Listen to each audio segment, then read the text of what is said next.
ocean's whisper calls my name. Depth and longing in my soul, seeking more than just this game. Waves crash softly at my feet, echoes in my heart so deep. Eyes on horizon far and true, longing for a love so steep. Deep calls to deep inside of me, where the sky meets endless sea. Heartbeats blend with oceans roar, seeking depth I can't ignore.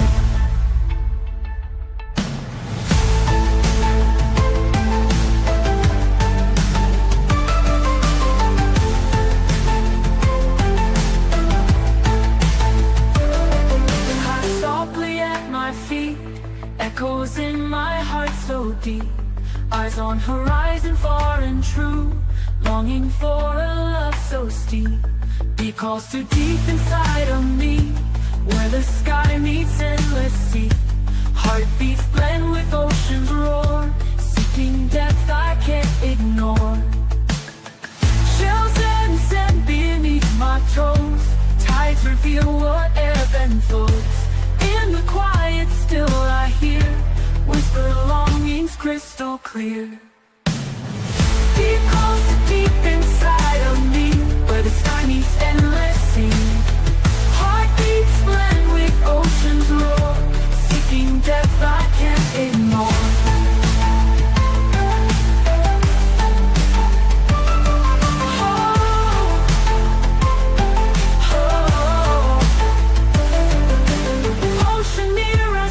Desire, burning with a holy fire. Depth of love beyond all dreams, in the vastness it redeems.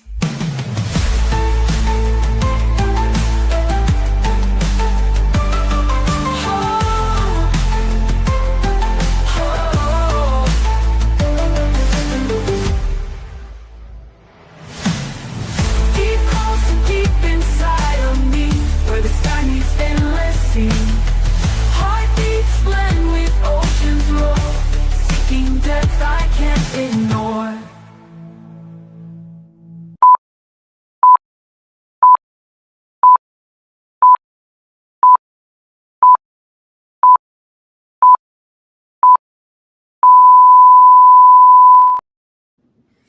Hello, everybody.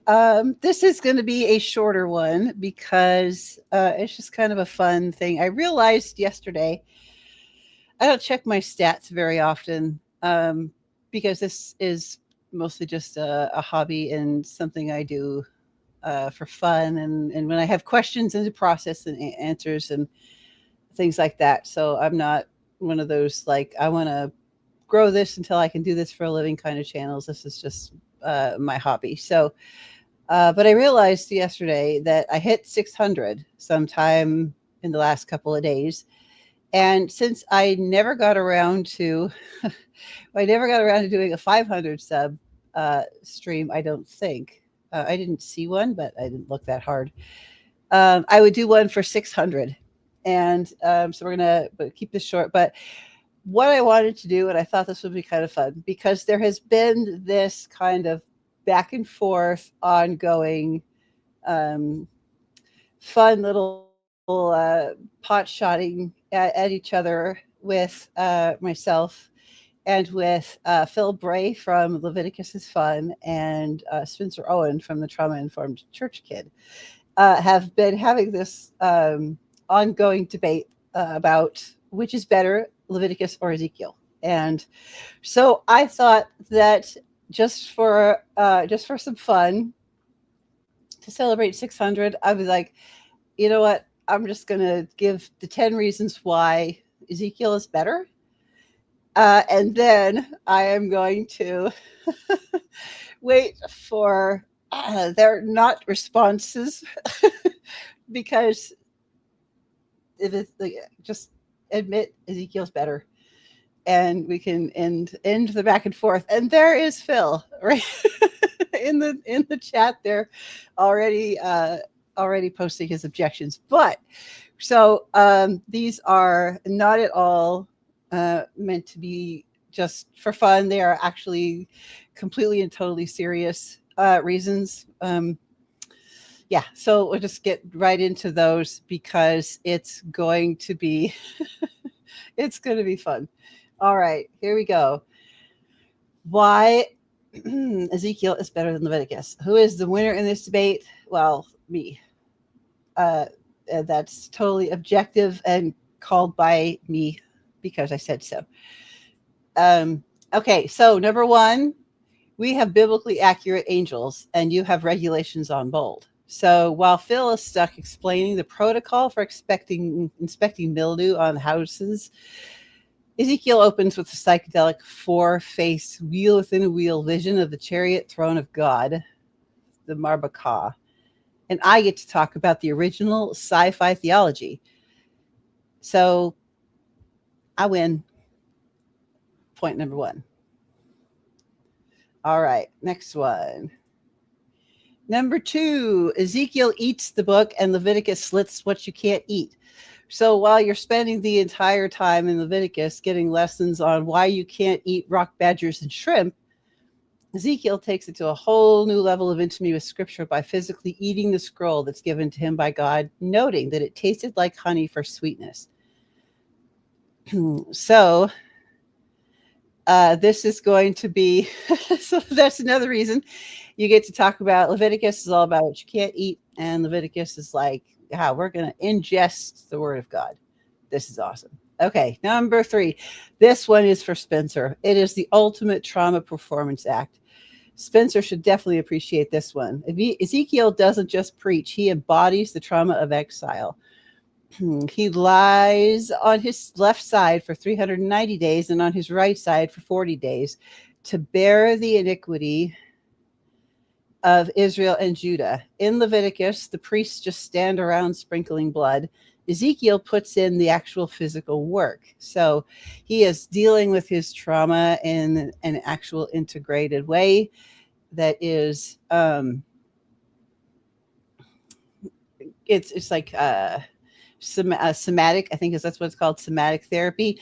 Anyway, so it is trauma informed. Ezekiel is more trauma informed than Leviticus. And then I'm not sure why you got two notifications on this, Nunya. There's this new thing that they're doing where you can do like two layouts, one for vertical and one for horizontal. I think it's one for computers and one for like phones or something. And it just kind of changed to that, and I didn't switch it. So that may be why you got two notifications. I don't know. Anyway, moving on. So the Valley of the Dry Bones versus the laws of corpses. So in Leviticus, touching a dead body makes you unclean, and you have to take a bath. In Ezekiel, the Spirit of God dives into the Valley of Dead Bones and literally resurrects an entire army. So Ezekiel wins on special effects and hope. Okay. And number five, the heart of flesh upgrade. Leviticus is about external compliance, washing, offering, separating. And Ezekiel introduces the internal spiritual transplant, removing that heart of stone and replacing it with the heart of flesh. This is a theological pivot from the rule following to transformation, which is Ezekiel 33. It's such a beautiful.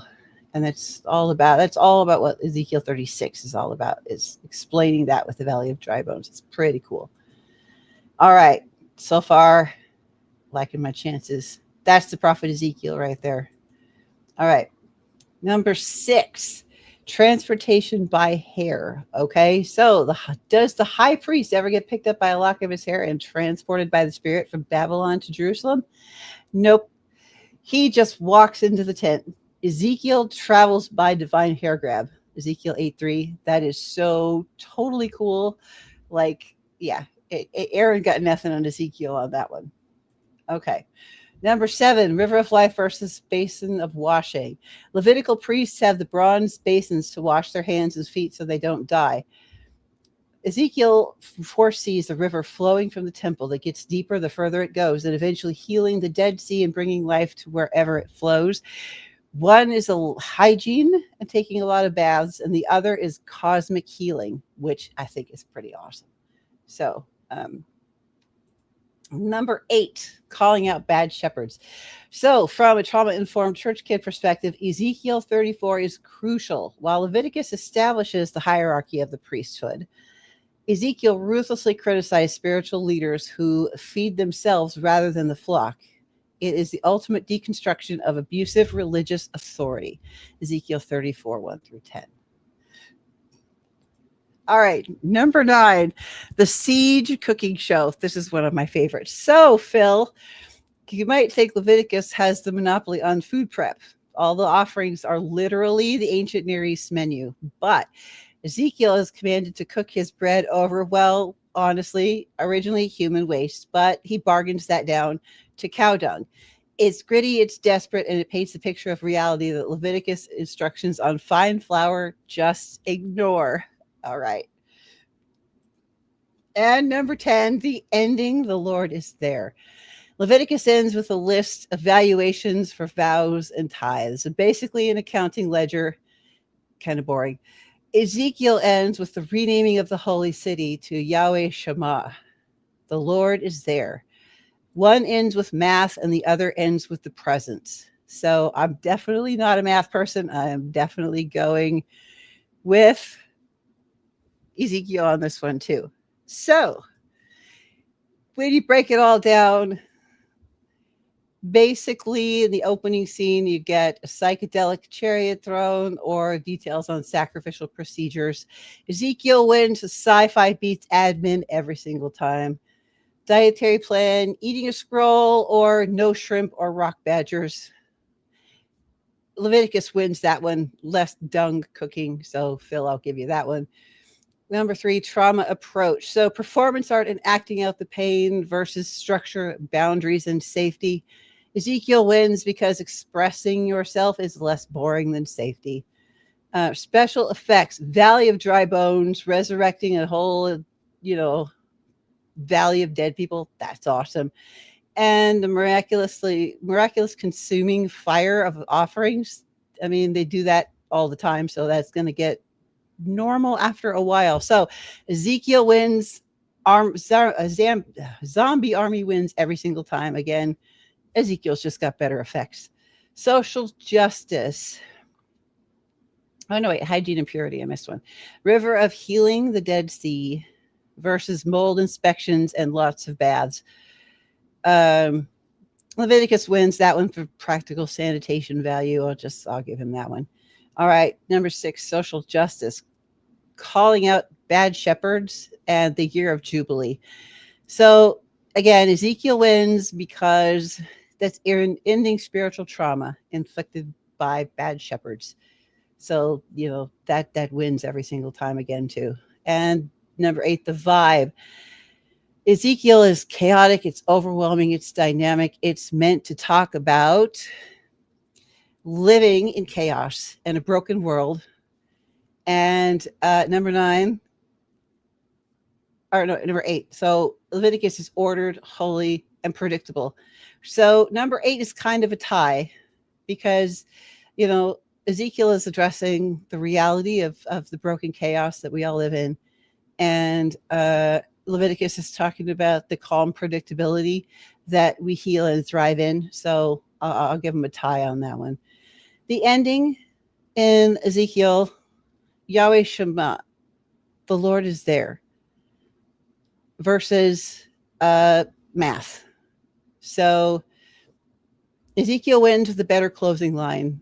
God is there with you is, to me, more comforting than math. So I'm going to claim victory on that one too. And the legacy hook. So on that one, Ezekiel is the source code for a lot of the book of Revelation. A lot of imagery that goes into the book of Revelation is pulled out of Ezekiel. Leviticus is the source code for holiness and understanding holiness and presence and how that works. And I'm gonna be generous and give a tie to that one because we do need both in our lives. So who is the winner? Well, Ezekiel is the winner, but Ezekiel wins because it provides so much imagery. The living creatures, the man, the lion, the ox, the eagle in Ezekiel, One becomes symbols for the four evangelists, Matthew, Mark, Luke, and John, seen in almost every Orthodox church dome. The east gate of the temple, which remains shut because the Lord is entered by it, is traditionally interpreted as the prophecy of the Theotokos, the Virgin Mary, and her ever virginity. Leviticus wins. While we don't follow the dietary laws anymore, so a whole bunch of the book is less important. The divine liturgy is deeply Levitical. So the concept of the altar, the incense, the vestments, the blood, the sacrifice of the Eucharist are all fulfillments of patterns that are set down in Leviticus. You literally cannot understand what is happening on a Sunday morning in an Orthodox parish without Leviticus. But on top of that, woven into all of that, is the book of Revelation, which is source code Ezekiel. So Ezekiel kind of nudges out a little bit on that one. But here is what we are. Ezekiel gives the church its art, but Leviticus gives the church its liturgy. So ultimately, Leviticus and Ezekiel together give us the beauty of the church. So I think that we can safely say Ezekiel wins on being sci-fi theology, but together they give us the complete picture of what it is to be together in the healing presence of God. So that is all I have for that one. And I just wanted to, just a real quick thank you to everybody for those of you who do come and watch my channel, people who have been following my channel. Some of you guys over there in the chat, like Roddy, have been around for a very long time since I started this. A couple people dropped by and left comments in the chat. So I do just want to quickly just thank a few people really fast. And, Nick Quint was really big in helping me get started. Warren McGrew was really big in helping me get started. Will Hess has been a real big encourager and come on my channel and promotes my channel all the time. And of course, Spencer and Phil, they have been great fun. We've done all the Why Leviticus Matters series together. Both of them have come on my channel for some other things separately. And they have become good friends, and it's been a lot of fun having some back and forth with this whole debate with them. And I also want to give a huge thank you and a huge shout out to Josh Davidson and Tyler Fowler and the channel Faith Unaltered, because Faith Unaltered really has more than any other channel that I have been involved with or collaborated with, or any of the friends that I have made or that I have met. Oh, before I say that, I'm going to slip Trinity Radio in there too. Jonathan Pritchett. Jonathan Pritchett brought me on Biblical Rogues Gallery and really helped launch me in front of a lot more people. And also Dr. Leighton Flowers has been on my channel. He's coming back to my channel in January. I've been on his channel. So, and thank you to Leighton. Thank you to Braxton and Pritchett over on Trinity Radio. So, okay, back to Faith Unaltered. And Joshua Davidson and Tyler Fowler. Those two guys and their channel and being involved in their channel has a lot of behind the scenes impact that has really changed the whole trajectory of a lot of things for me. And so I owe a huge debt of gratitude to Joshua Davidson and to Tyler Fowler. So thank you both. And everybody else that's been connected with Faith Unaltered, with Jalen and Courtney and Joshua Sherman and Troy Yurchek and Garrett Skydema, and I think I got it right. Oh, Courtney, Carrie, I can't forget Carrie, Carrie Griffin. So I love you all. It has been a really fun journey, and we've had, I still can't believe I'm at 600. I never thought I'd get above 100. So the fact that I'm at 600 blows me away.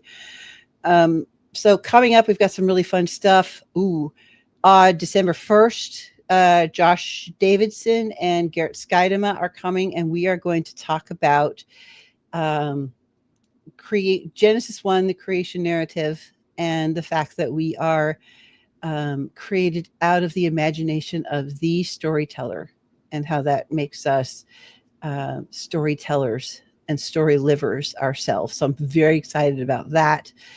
I've got January 13th, I have Leighton Flowers and Spencer Owen. We're going to come talk about another episode of the How to Read the Hard Parts of the Bible, and we're going to talk about what certain types of theologies do to make the Bible hard to read or distort the message of the gospel and the Bible. So I definitely want to show up for that one. That one should be interesting, a little spicy. And then I have got a couple other things that are in the works, but I am also still getting this thesis done. So it should be submitted by the beginning of April. Then I have to defend it in the month of April, and God willing, graduate May 2nd. So I'll have a lot more time to do some really good stuff after that. I'm going to be popping up on a few other channels. I also forgot to thank Myths, Majesty, and Mysteries. I think I got that in the wrong order. 3M, Myth, Mysteries, and Majesty. I think that's it. Anyway, that's Nico. That's Sean. Great bunch of guys over there. So go check out all their channels. If you're not subscribed to any of them, please do. And I really am so blessed and have so much fun doing this. And I want to wish you guys all a very happy Thanksgiving. Hopefully you have a way with people that you love, friends or family, a church community, someone to share Thanksgiving with, and to have a chance to be grateful for the things that God provides for us, like his love and his salvation, and wanting to be in relationship with us. And that to me is definitely enough reason to be grateful. So thank you all. And I was trying to get this in under 30 minutes, and so it looks like I did, because this is going to be a really quick one. And so I hope you all have a beautiful, blessed weekend. Have a great Thanksgiving. And I will see you all December 1st for From the Imagination of the Storyteller.